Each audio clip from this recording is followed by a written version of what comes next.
Welcome. It is Wednesday, the 26th of November, and the number of the day is 20%.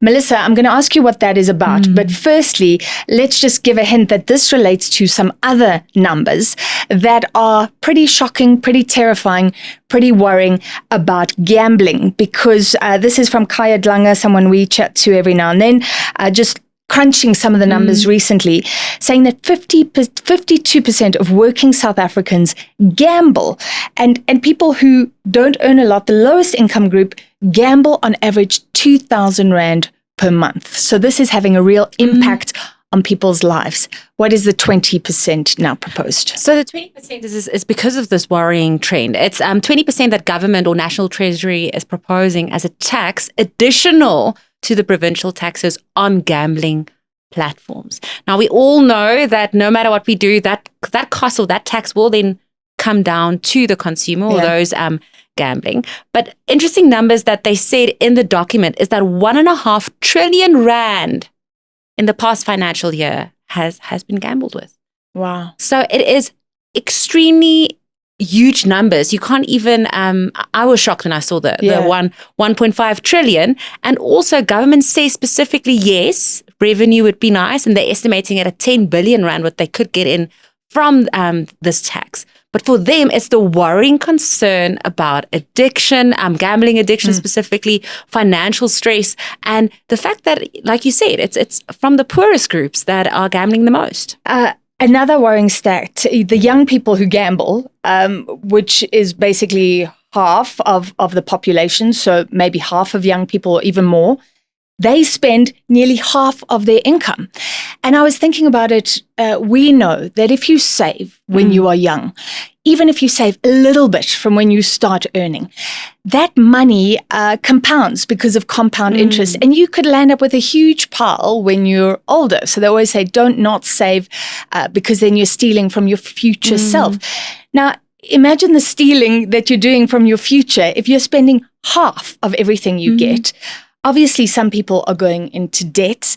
The question is, can something like this help? Because like you say, the tax will ultimately be passed on. And I thought, how could it be? Maybe they make the bets more expensive. Maybe they'll make it even less likely that you win, right? And it's already so difficult to be able to win. But even if you think about the fact that just in our office, a few weeks ago, we did just a random poll on how many people are doing online betting. You know, just those on your app. It's just, it's a quick 50 year, a quick 20 year, not big numbers. And quite a lot of, like you said, the younger generation in the office actually do play on these platforms. I think it's also the ease of it, because if I drive home in the car, I think every third or fourth ad is at least one online betting platform stating how easy it is. And also with some of the radio competitions in the morning, if you enter those competitions, if you are a member of one of these online gambling platforms, your competition money suddenly increases as well for a separate competition. So they're really reeling it in. And there's also quite a few famous celebrities promoting these online gambling sites.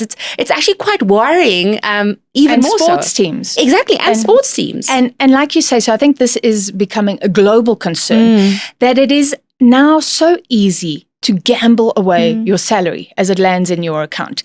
So when I first became a journalist, I'd love to tell you a story. At that point, you still had to get in your car and go to a casino. And I was deployed to go to a pawn, it wasn't a shop, it was a warehouse, it was a block nearby a casino.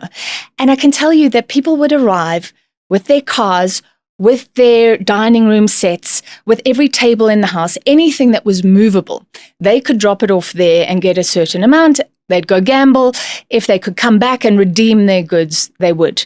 The owner said most people don't come back. And it was just filled to the rafters with the contents of people's lives that they could never get back and had been gambled away in a night.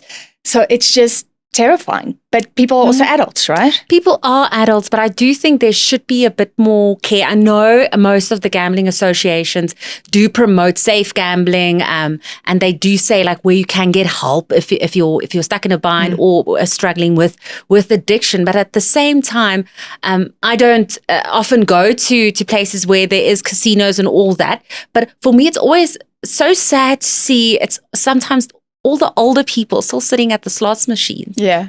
And you can see they've been sitting there the whole night. And once again, not wanting to judge, but I do think that is where casinos and maybe gambling authorities should step in. If you can see that person is probably gambling away the last bit of their pension or the last bit of their salary, step in. Whereas with online gambling, I don't think the people behind that don't necessarily see those that are gambling their money away.